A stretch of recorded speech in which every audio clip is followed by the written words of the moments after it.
ever have some random ingredients in your pantry that you want to make use of so they don't go to waste and make food waste? This is one of those recipes that comes to the rescue. Add 4 to 6 rice cakes of choice and 3 tablespoons of coconut to a food processor or blender and grind until nice and minced and finely shredded up. Rice cakes always kind of linger in the pantry for me, so that's why I chose to use rice cakes, but you can use rice, you can use any other kind of grain, etc. Let me know what you have in your kitchen in the comments, and I will be sure to help you out with some ideas and recipes to use those ingredients up. In a medium mixing bowl, we're going to add some dates, flax eggs, maca powder, cinnamon, vanilla extract, cashew butter, and a little bit of everything else, and combine until really nice and pureed with a really strong hand blender or a food processor. I definitely recommend a food processor here.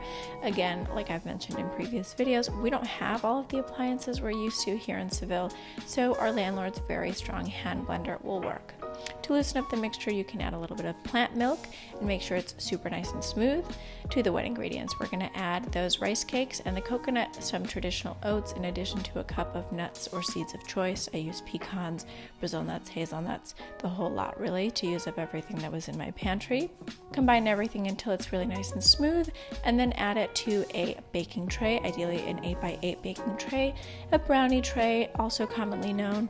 And I love the silicone molds for this. I got them before coming here to Seville and it's worked marvelously. You just pop them out, no need for baking paper.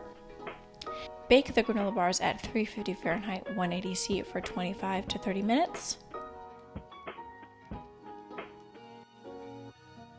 Pop them out when they're nice and golden brown. Let them cool in the baking tray for 10 to 15 minutes and then really smoothly pop them out wearing some protective gear because the granola bars will be a tad bit hot.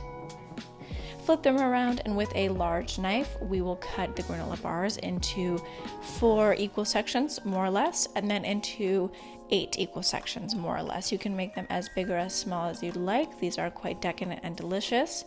So really, I wanted to go for the classic granola look, so this is the style and sizing that I went with.